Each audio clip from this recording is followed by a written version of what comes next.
Hi, so today I thought I'd show you how I do my rendering or whatever. My art program of choice is Krita. It's free and open source and basically the best free art program that I know of. So if you're on a budget, you should fucking download it or whatever. Here I have Ned Flanders in a man bun because why the fuck not? Whenever I make art or when I'm like rendering, I always start with flat colors, flat color base like that. Just color it in, completely flat, no shading, nothing like that. I very rarely like start rendering from the get go. Usually always have flat colors, right? So if I'm gonna start adding some shading to this bitch, I'm just gonna create a layer, and usually I instantly put it in a folder, or a group. It's a group layer. That's what it's called in Krita. I put it in a group layer. The shortcut is Control G. The reason why I put it in a group layer instantly is that in case I want to like add something else to the shading, I just do that like preemptively. So typically, I would use. Obviously, I can use any color, but most often I use like a brown color maybe or a blue shading. I just fill it in, and then I select this. What is it called? Inherit alpha. Is that what it's called? Yes. I click inherit alpha, this one here, so that it only applies to these colors. And then usually if I'm making shadows, I set the blending mode to multiply, so it looks like this. There are a lot of different. When you look at this, it may seem daunting with the amount of blending modes that there are, but there are a select few that I use pretty often, and they are multiply, addition, hard light, soft light, linear light, overlay, and screen. They all behave differently, but those are like the main ones that I use for shading and lighting and other lighting effects, finishing touches, all that jazz. So if I'm gonna start, I actually don't like this blue color. I'm gonna make it like a brown color. The reason why it's so light is because it's not like a dark brown color. It's a light brown. It's a light brown because what the multiply blending mode does is that if I were to make it black, it would just be completely black. If I were to make it white, it would have no effect at all. So multiply just kind of does that. I don't know how to explain it, but I'm choosing a light color because if I were to choose something like this, it would be a very strong shadow.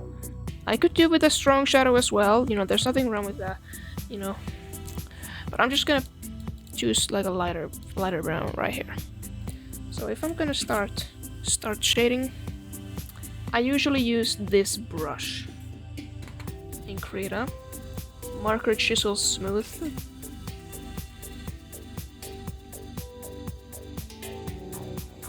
The reason why I use this brush is because I can easily change the opacity of the brush by just changing the pen pressure on my tablet. Let me just set it back to normal so you can see it better. I'm gonna make the shadow a bit darker. Wow, wrong layer. So I'm pressing lightly and then I'm pressing hardly. And if you don't have a tablet, then this is not gonna look as smooth. That was me, using a pen on my tablet, and then this is me just using a mouse to draw. It's still doable, but if you wanna use these brushes to their full potential, you gotta have a drawing tablet. Let me just do some shading here. Or lighting, or rendering, whatever the fuck you want to call it.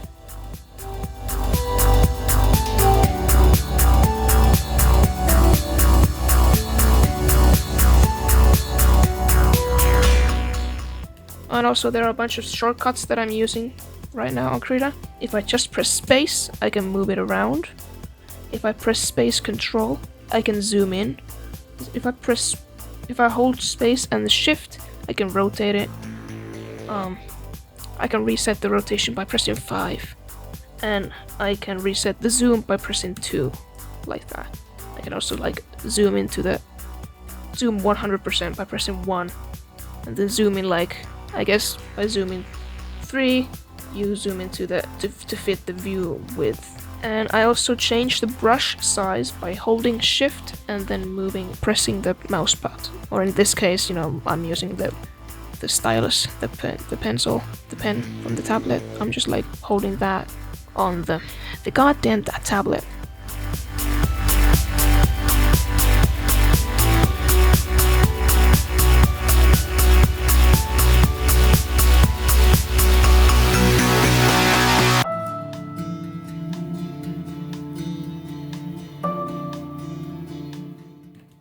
Alright, so now I guess we're kind of done here so far.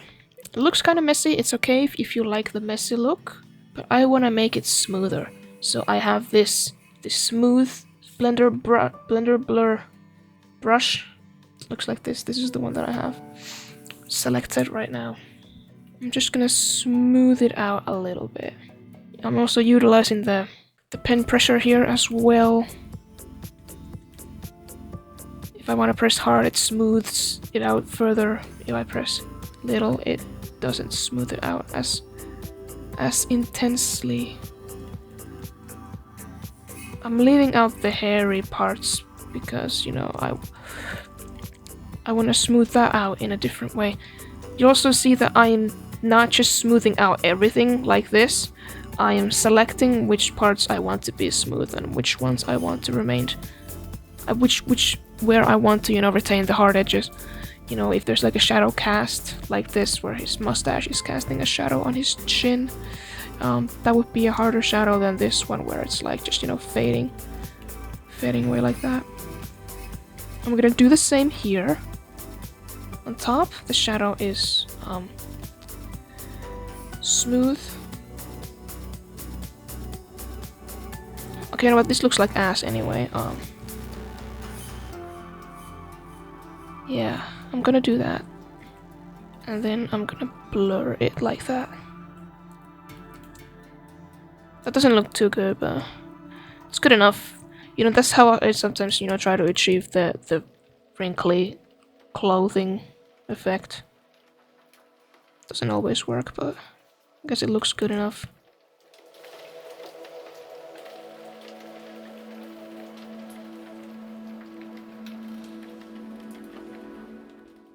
I'm also using another shortcut that I'm pressing E to toggle between eraser and paintbrush. So you can see when I'm pressing E, this thing changes. I don't have to keep on going back and forth to move the mouse over here when I can just press E. It's a very, very convenient shortcut. Very useful.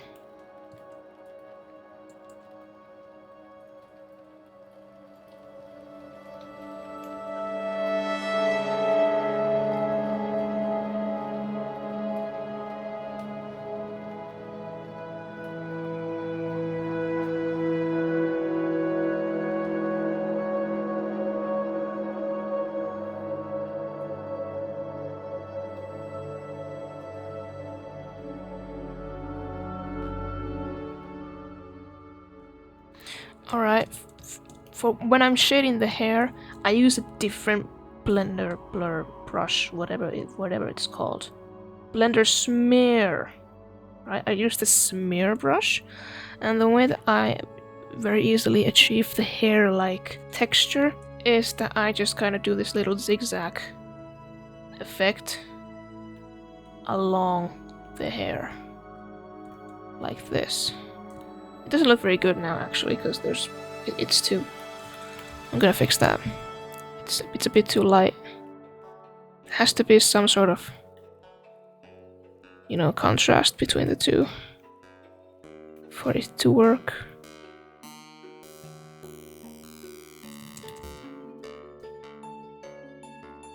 There, now it looks a bit more like hair.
Alright, I think I'm about done here for now. Let's see what it looks like when I turn the multiply on.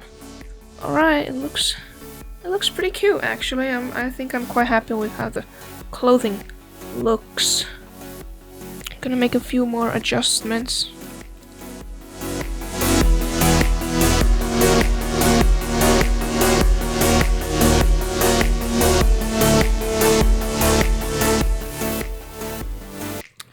Alright, I think this looks about done. Another thing that I like to add is more shading. So I'm gonna add another layer and I'm gonna set it to multiply, so now I have a multiply layer within the multiply layer. This is one of those reasons why I created the folder in the first place. I'm gonna add some more shadow here to the parts that are already engulfed in shadow. Maybe I'll add a little bit like this. Do something like that, maybe. You see, this part is very empty looking. I'm gonna add some more. Whatchamacallit? Contrast? Pizzazz? Something. It's gonna make it look better, trust me.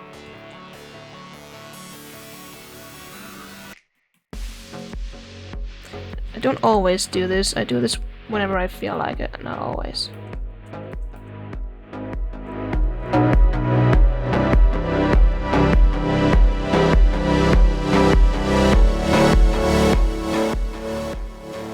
You could also ask that why would I have the multiply layer within the multiplier layer if I could just like have them exist, you know, outside of it anyway, and it would look the same.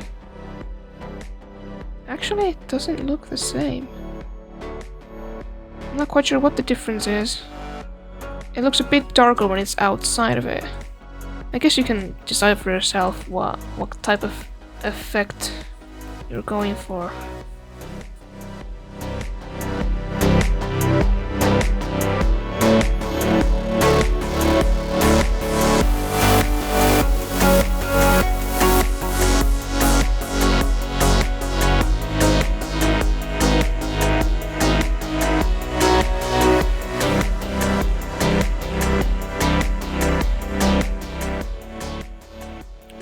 I think that looks a bit better, don't you? Next up is bounce light. I usually don't do bounce light before I do like highlights and shit, but right now I'm being smart and I'm gonna do bounce light now. Bounce light, otherwise known as reflective light or whatever the fuck. When light hits one thing and the thing emits light and makes it hit another thing. You know, very, very elegantly explained. I'm turning the canvas upside down so I can assess his mustache in a very delicate manner, as is tradition. I'm gonna set this layer to addition. I usually pretty much always set bounce light layers to addition, but I'm gonna lower the opacity afterwards, so it's not gonna be this bright. I'm just, you know... What the fuck is this brush called? It never gives me the preview when I'm on my stylus. It's a smear brush. Awesome.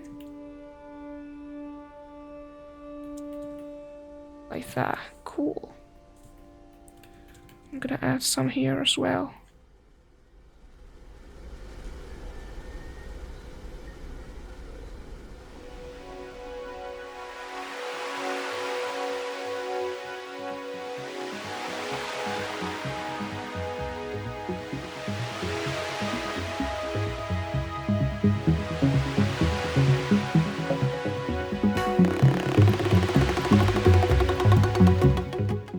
I think it could stand to be a bit brighter.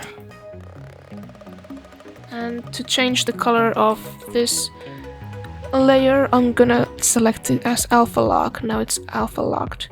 I'm pressing this button right here. So now it's not gonna change the opacity if I do something like this.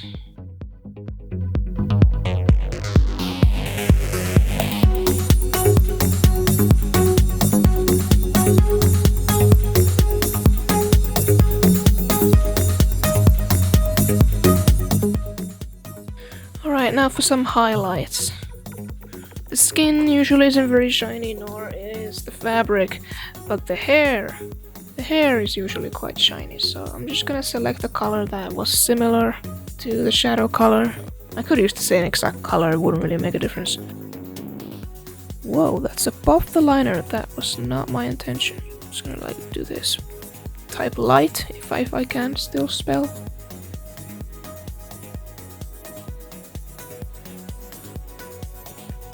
A little bit of that. You'll never guess what I'm gonna do next. I'm gonna use the smear brush.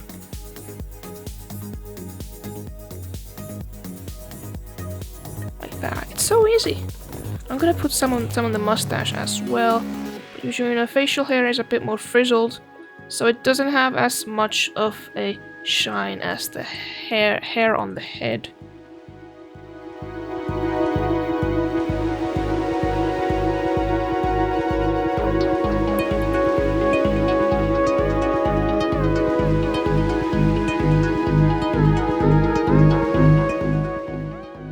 Alright, I've done the hair highlights, I'm gonna reduce the opacity a bit.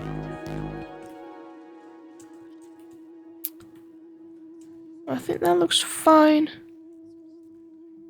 I'm gonna adjust this a little bit.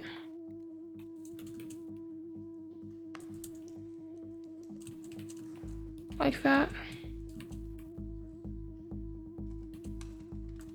And usually, putting highlights on the eyes doesn't usually work on Simpsons characters because their pupils are so small, they're teeny tiny. But I add them anyway because it feels good and I like it. I'm gonna set the layer blending mode to addition, and then I'm gonna add a little bit of something like this, or maybe something like this.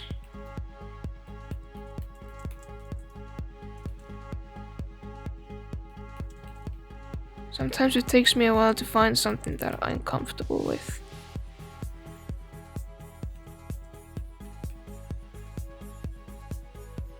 Alright, this could use a little bit more, something more.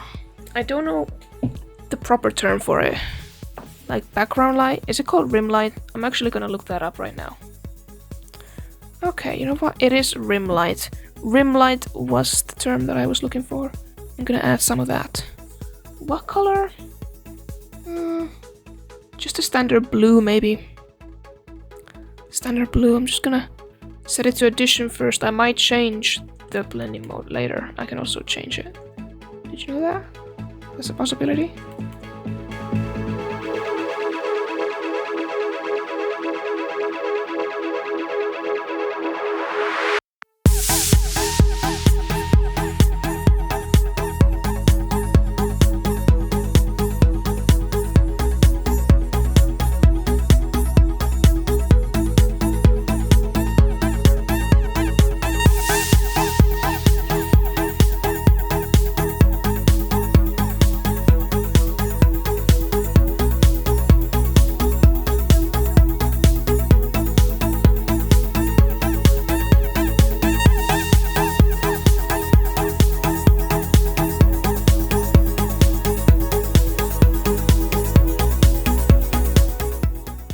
Alright, well, this is a pretty basic shading.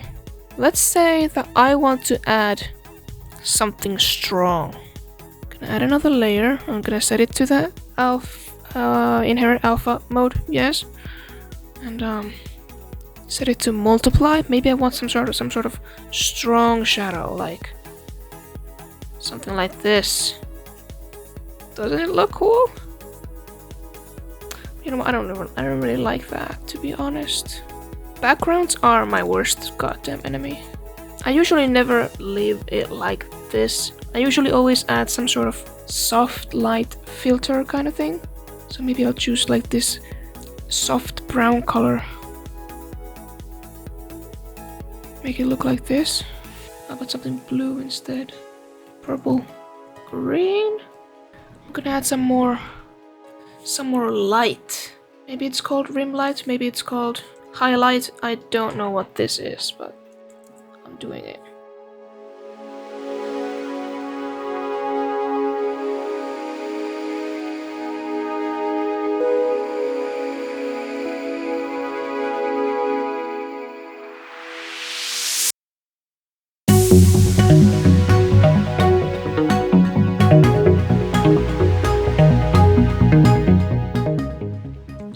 that.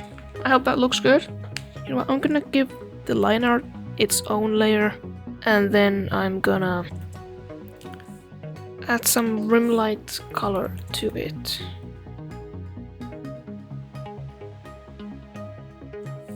I feel like this could use more shadow.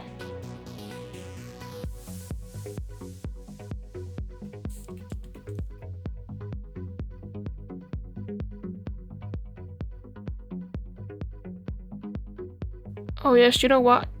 Instant improvement. Maybe if I add some highlights to everything else.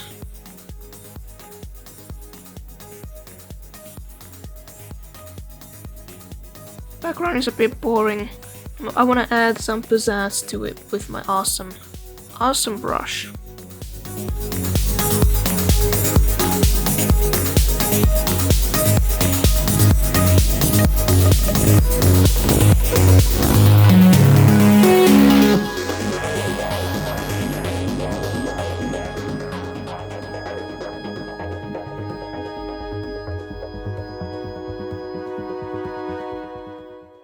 I guess I'm done for now. I don't really know what else to change or add. I guess I'll show you how I made my earlier drawings a little bit. I guess I could show you that.